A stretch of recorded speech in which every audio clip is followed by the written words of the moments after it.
Olá, ouvintes, professores! Estamos aqui para trazer mais alguns subsídios para a sua lição da Escola Bíblica Dominical. Muito bom! Nós estamos com a lição número 10 dos jovens, onde vamos falar um pouco sobre a prisão e a saída da prisão de Pedro pelo milagre que Deus fez. O tema da lição é Pedro é livre da prisão.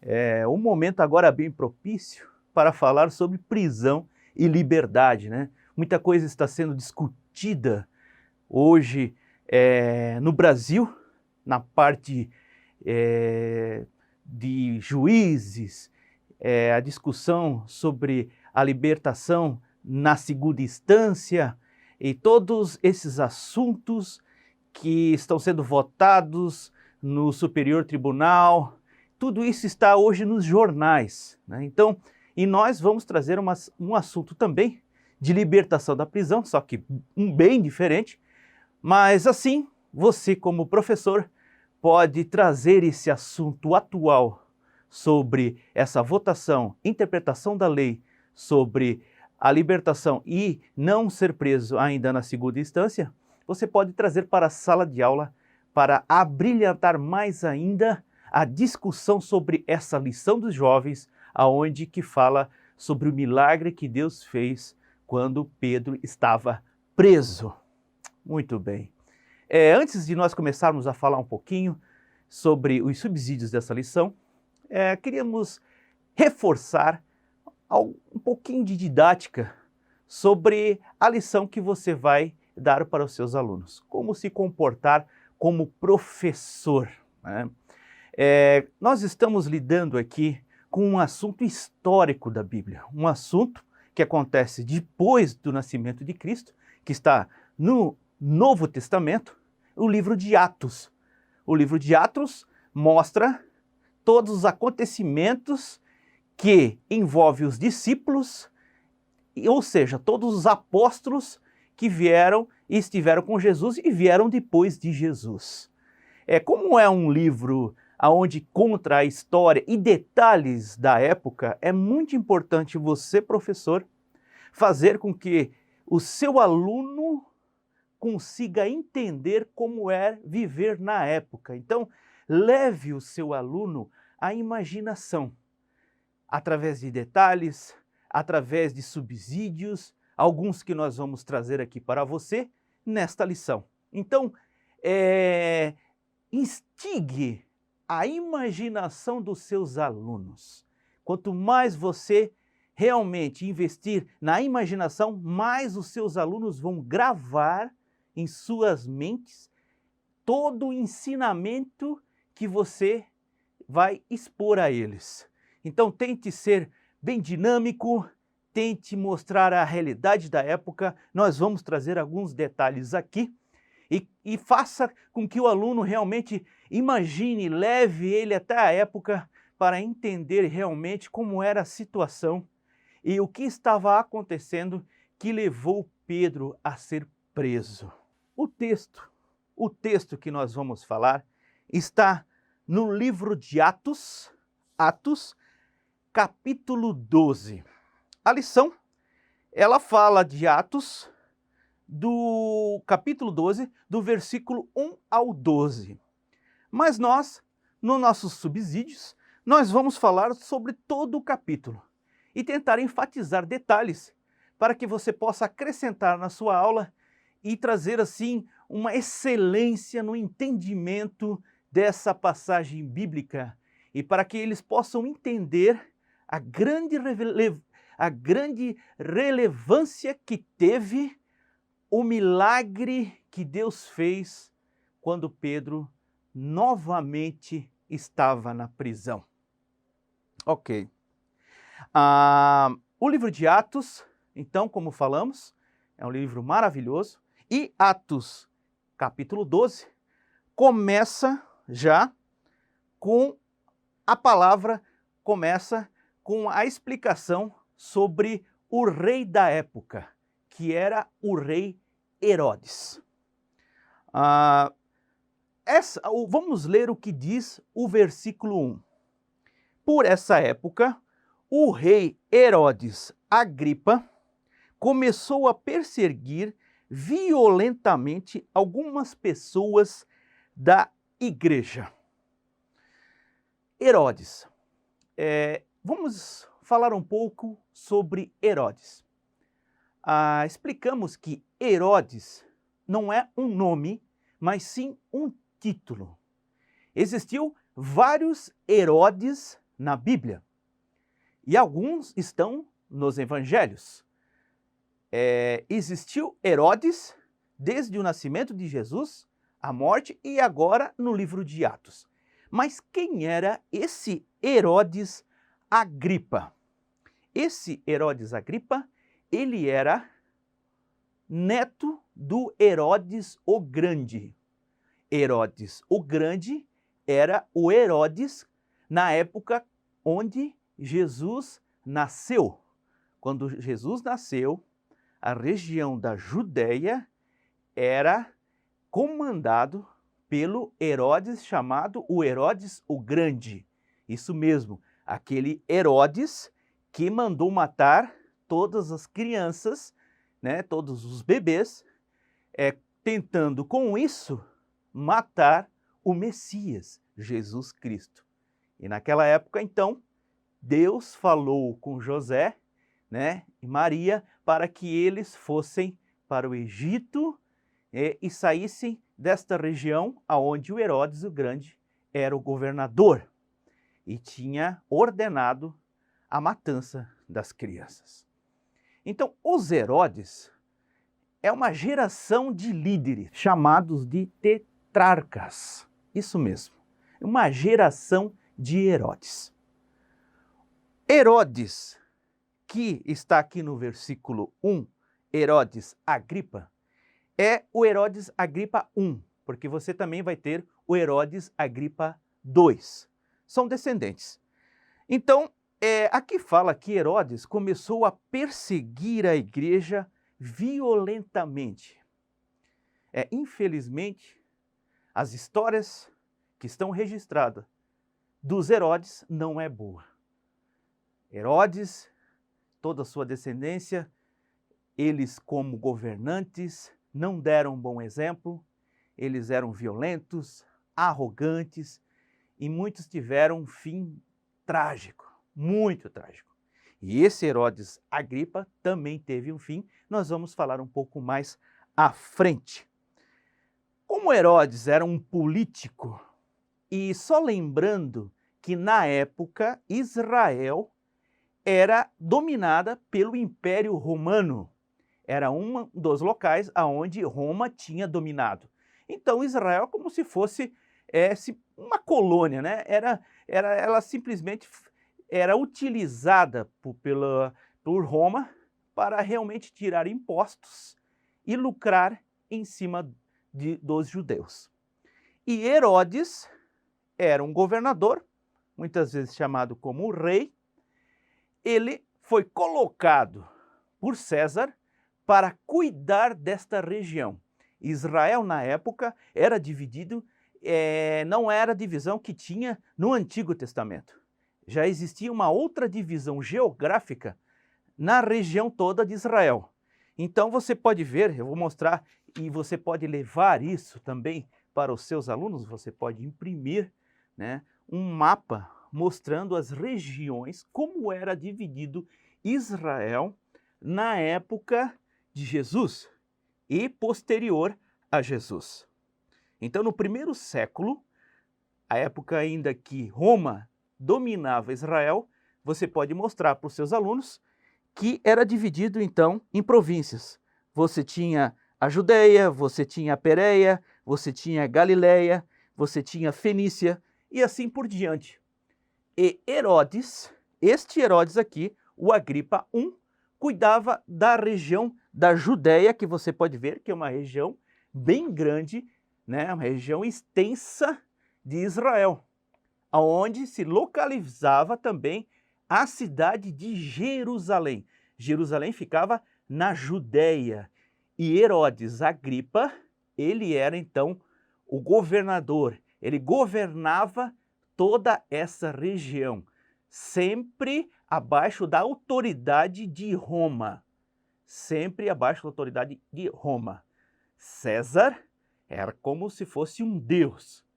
E ele, então, tinha que ser adorado por todos. Então, esse Herodes tinha esta função, tinha esse serviço dado por Roma. E Herodes, então, estava realmente irritado e começou a perseguir a igreja. Por quê?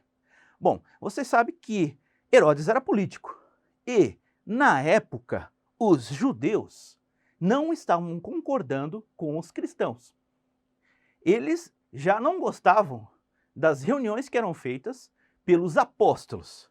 Eles já criticavam isso. E Herodes não era muito bem visto para os judeus. Os judeus, quando eu estou falando, eram os judeus religiosos. Isso mesmo, aqueles judeus, né, que na lição passada falou sobre quando todos os discípulos foram presos e eles foram levados a ser julgados no Sinédrio. No Sinédrio, você tinha então os sacerdotes, sumos sacerdotes, todos judeus que eram os religiosos da época. E eles não estavam muito contentes com Herodes. Então, Herodes, querendo agradar os judeus, para que apoiassem sempre ele como governador, como líder, então ele aproveitou, sabendo que esses religiosos estavam irritados com a igreja de Cristo, que estava crescendo muito, muito mesmo, muitos milagres, muitos prodígios, a igreja estava crescendo muito e os judeus não estavam gostando nada disso, nada mesmo. E Herodes, vendo isso, achou uma oportunidade de, digamos assim, fazer uma moral com os judeus religiosos da época. Então, se nós olharmos no versículo 2, diz assim: Herodes mandou matar à espada Tiago, irmão de João. Vejam só, vocês podem perceber a ousadia de Herodes. Parece que essa questão de ciúme, inveja e morte, assassinato, estava na família. O avô dele já tinha dizimado milhares de crianças, milhares, trazendo um terror na época quando Jesus nasceu. Vocês imaginam o terror que foi. E agora o seu neto está num caminho igual e já matou, né, o primeiro apóstolo, que foi Tiago. Matou a espada. Então vocês podem ver o ódio que tinha no coração de Herodes. Mandou matar Tiago. No versículo 3 diz assim: quando Herodes viu que isso agradou os judeus, também prendeu Pedro durante a celebração da festa dos pães sem fermento. Vocês perceberam aqui que quando Herodes matou Tiago, ficou claro que os judeus religiosos da época, eles se agradaram do que Herodes fez. E ele, como político, pensou: então eu vou investir mais em destruir esses seguidores de Cristo. Com isso, eu vou ganhando apoio desses judeus religiosos. Então, o que ele mandou fazer? É lógico, o líder da igreja na época, que pregou, né, que muitas pessoas aceitaram a Jesus, pessoas eram curadas na rua, não sei se você lembra da lição, onde falava que os apóstolos passavam pelas ruas e as pessoas eram curadas, colocavam cama com as pessoas doentes. E isso tudo trouxe uma irritação. Então Herodes, vendo que isso agradou os judeus, ele então pensou: vou continuar com isso e vou pegar a pessoa que está liderando a igreja, aquele com mais ousadia de falar a palavra de Deus. Eu vou prender Pedro. Então, Herodes mandou os seus soldados prenderem Pedro. E Pedro então foi preso. Bem no momento da celebração da festa dos pães sem fermento. A festa dos pães sem fermento faz parte da Páscoa. Você pode falar para os seus alunos, olha, pão sem fermento, esse acontecimento já vem desde da libertação do povo do Egito, onde Moisés era o líder, e antes de saírem de lá, Deus mandou fazer a celebração da libertação do Egito, e essa festa foi acontecendo todos os anos até então Jesus nascer e morrer. E depois disso, então, a Páscoa começou a ser representada pela morte e ressurreição de Cristo, que nos traz também a libertação. Então era um momento muito propício mesmo, para prender Pedro. Porque ele queria mostrar para todos os judeus. Porque os judeus religiosos, eles celebravam essa festa. Essa festa era tradicional dos judeus. Se você ler lá em Levíticos 23, você pode mostrar para os seus alunos como era essa festa. Na época, Moisés escreveu como deveria ser essa festa dos pães sem fermento. Olha só o que diz Levíticos 23. Moisés diz assim: a Páscoa do Senhor, que começa no entardecer do 14º dia do primeiro mês. No 15º dia daquele mês começa a festa do Senhor, a festa dos pães sem fermento. Durante 7 dias vocês comerão pão sem fermento. Vejam só. Então, são 7 dias. 7 dias dessa festa. E os judeus, eles realmente levavam muito a sério, respeitavam muito o que Moisés tinha escrito. E então eles se reuniam para celebrar esta festa. E no meio desta festa, Herodes, querendo agradar esses judeus religiosos, prende Pedro numa prisão. Olha o que diz o versículo 4. Depois lançou na cadeia sob a guarda de 4 escoltas, cada uma com 4 soldados.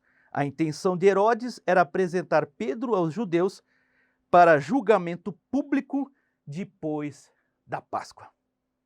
Então, Herodes manda prender e realmente colocou uma segurança com vários soldados para Pedro não escapar. É lógico que Herodes lembrava de quando Deus tirou todos os discípulos que estavam presos. Então ele, para se garantir, ele colocou então uma escolta com 4 soldados, 4 escoltas. Ou seja, tinham 4 soldados, depois de um espaço da cadeia tinham mais 4, depois mais 4 e depois mais 4. Ou seja, tinham então 4 vezes 4, 16. 16 soldados para cuidar de Pedro, uma pessoa. E se não bastasse ainda, além de toda essa escolta, ainda assim ele foi amarrado a 2 soldados, preso com correntes no punho, com um soldado à sua direita, preso nos punhos com o soldado à sua esquerda. Então 16 mais 2, 18 soldados para cuidar de Pedro. Então Pedro estava no cárcere e a igreja orava fervorosamente a Deus por ele. A igreja que estava crescendo na fé, no conhecimento, no Espírito Santo movendo a igreja. Então, a igreja se colocou em oração.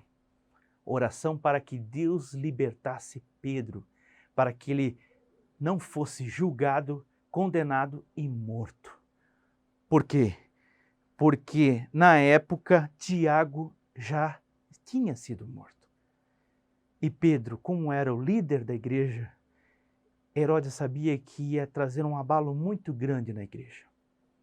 Mas Deus tem os seus planos e Deus tem a sua forma de fazer cumprir as suas promessas para a sua igreja.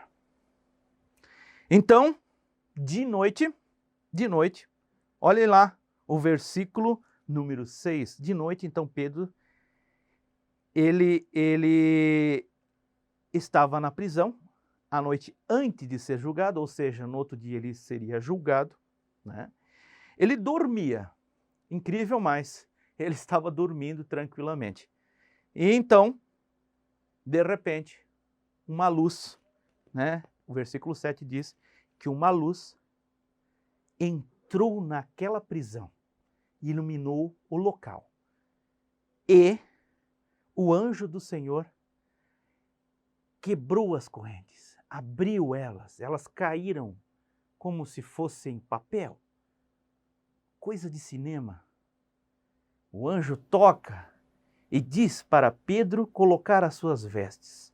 Ele estava ali, provavelmente, quase totalmente nu na prisão, uma vergonha.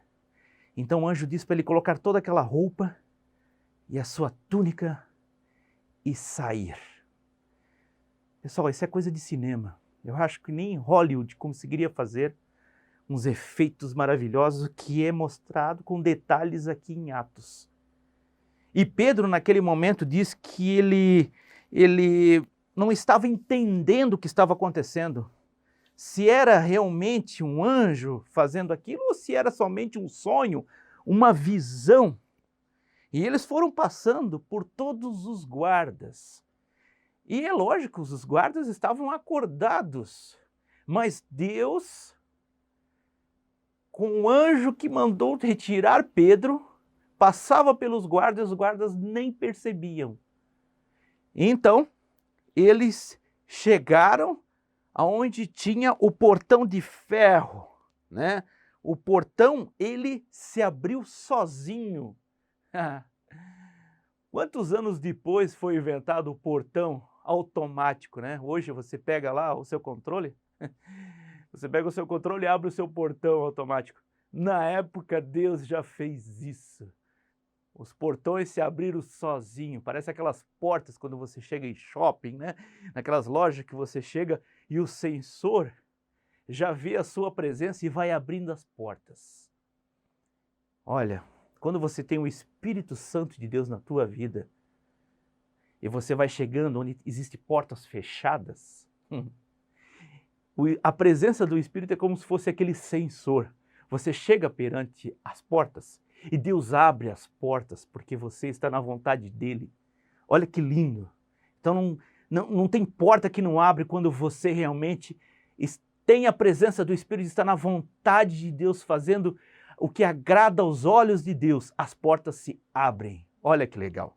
Então Pedro, depois de sair, andar pelas ruas, de repente o anjo desaparece. E Pedro olha, então ele cai em si, né? No versículo 11 diz, eu caí em si. Isso é verdade mesmo. Olha só, eu estou aqui fora mesmo, eu pensei que era um sonho. E lá estava Pedro. Então, Pedro foi andando até a casa de Maria.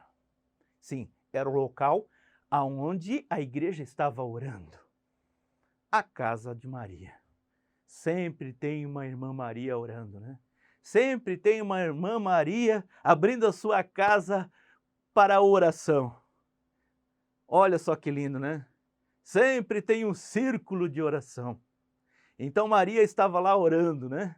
Orando. Maria, que era a mãe de João Marcos.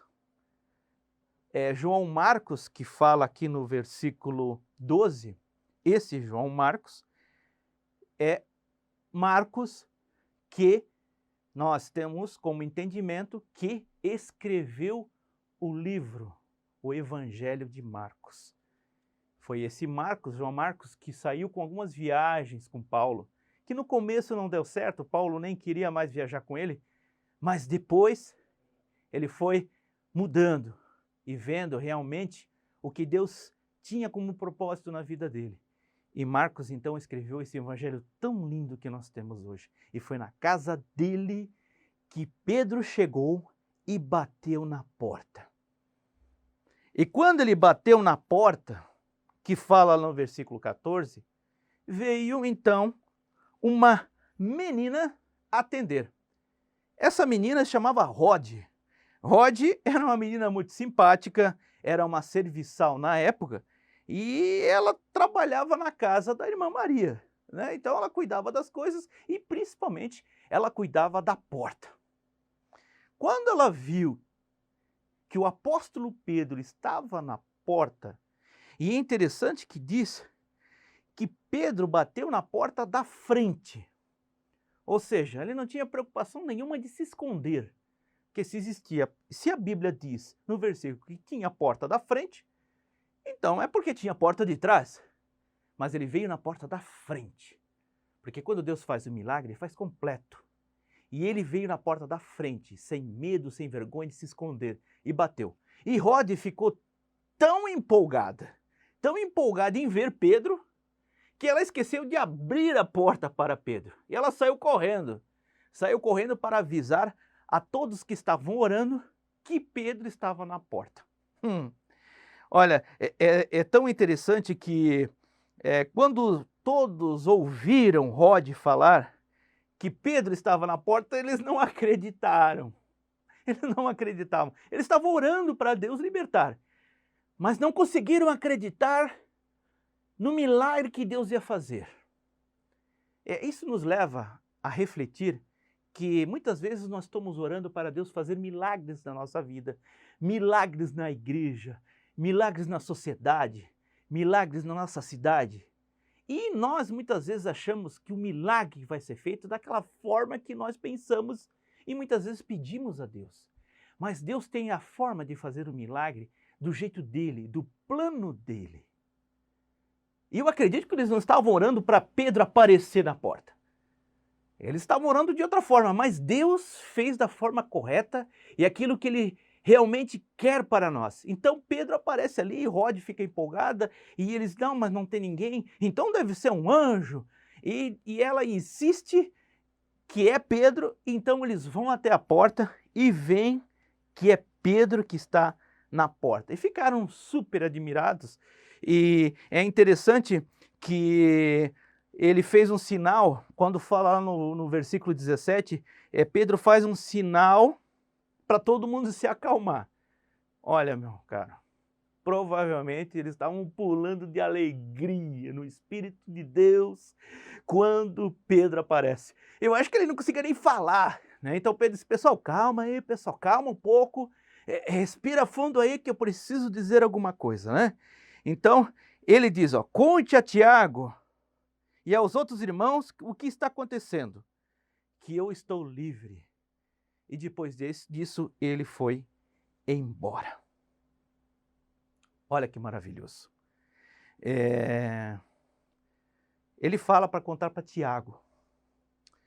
Esse Tiago aqui é o Tiago, o líder da igreja da época. O líder. Como Pedro estava preso, ele era um dos líderes em Jerusalém. Então, esse Tiago, que era o líder, Pedro pede para falar para ele tudo o que aconteceu.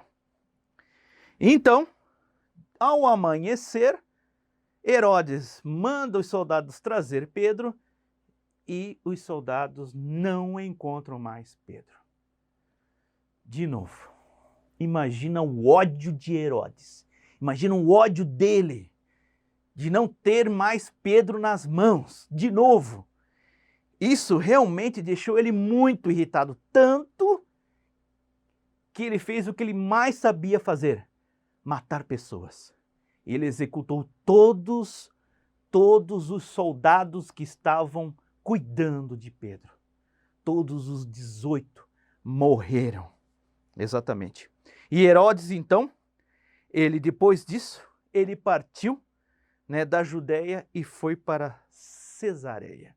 Cesareia, que é uma cidade portuária. Novamente, você pode pegar o seu mapa e mostrar aqui, né, nesse cantinho, aqui no mar, você vai ver que tem a Cesareia.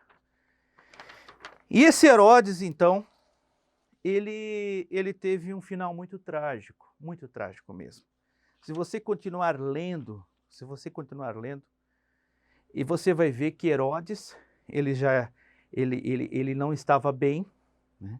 E ele foi realmente para essa região da Cesareia, e no versículo 20 diz que é o povo de duas cidades chamadas Tiro e Sidom, que você também pode mostrar no mapa, um pouco mais ao norte, também cidades banhadas pelo mar, mas já ficava na região da Fenícia.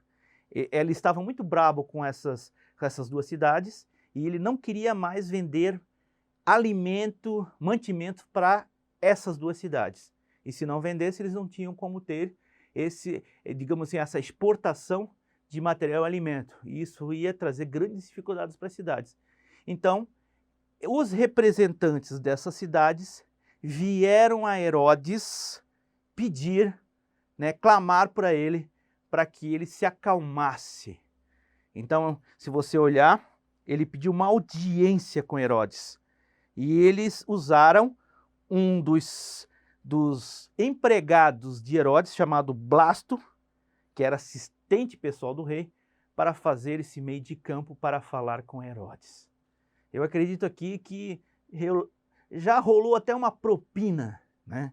E Herodes, então, ele já estava nos seus últimos dias. E é interessante que no versículo 21 diz que eles conseguiram essa audiência. E essa audiência foi num lugar assim bem grande, né? Um auditório muito grande. E Herodes, ele criou toda uma cena. Sabendo que os dias dele estavam próximos, ele criou toda uma cena, né? A Bíblia diz que ele vestiu uns trajes reais, fala lá no versículo 21, sentou num trono para discursar para aquelas pessoas. E o povo ficou ovacionando ele, dizendo, essa é a voz de Deus, não é de homem. Ou seja, bajulando ele, porque eles precisavam disso, né? Hoje em dia a gente vê muito também isso entre, né, acontecimentos, países e tal. Hoje você começa a ver, né, muitas coisas para realmente você ver tirando proveitos. Isso só muda a data, né? Então, o versículo 23 diz que Deus feriu Herodes com uma enfermidade, né, por ele não oferecer a glória a Deus, e foi comido por vermes e morreu. Eu sempre pensava que quando ele estava lá falando aquelas pessoas, discursando naquele trono, eu sempre imaginava que de repente começou a vir vermes e comer ele ao vivo, assim, tipo aquelas coisas assim de bichos e tal, comendo lá, o cara vira o esqueleto e cai, né? Mas não foi isso que aconteceu. Se você pegar Flávio Joséfo, que foi um historiador e um escritor do primeiro século, ele era também um judeu, ele escreveu sobre acontecimentos da época. E nesses escritos ele acabou escrevendo algumas coisas que aconteceram também na época dos apóstolos. E Flávio Joséfo fala sobre esse episódio. Se você pegar, você vai ver Flávio Joséfo falando. Você pode pesquisar esse trecho de Flávio Joséfo. Você pode pegar na internet, que você pode ler para os seus alunos. O que o Flávio Joséfo fala que aconteceu com Herodes. E é tão lindo, porque um historiador provando que foi escrito no Evangelho, que foi escrito em Atos dos Apóstolos, realmente confirmando a palavra de Deus. E Flávio Joséfo fala que Herodes, ele diz em outras coisas, não vou ler tudo, mas ele diz que Flávio Joséfo se vestiu com uma roupa toda de prata. E quando ele saiu para discursar, a luz do sol que entrava, não sei se era por uma janela ou o que for, batia nessa roupa feita de prata e dava um reflexo tão forte que as pessoas não conseguiam nem olhar para Herodes. Realmente ele queria um efeito especial, novamente de Hollywood, ele queria um efeito especial que as pessoas não conseguiam nem olhar para ele. Então ele discursou e as pessoas diziam, olha só, não consigo nem olhar, ele é um Deus e tal. E ele já não estava bem, ele já estava com uma doença, e essa doença era no ventre. E Flávio Joséfo diz que ele discursando, naquele momento ele já sente uma dor terrível, e provavelmente já foi carregado para a morte. E ele sabia que estava nos últimos dias dele. E eu acho que ele sabia que era o último discurso que ele ia fazer. Então, naquele momento, acredito que Herodes queria morrer, mas deixar uma impressão de Deus para todas as pessoas. Quem sabe depois da morte dele, fizesse uma estátua dele, né, endeusando ele. Mas não aconteceu. Ele foi comido por bichos, como diz o versículo em Atos 12. Ele morreu.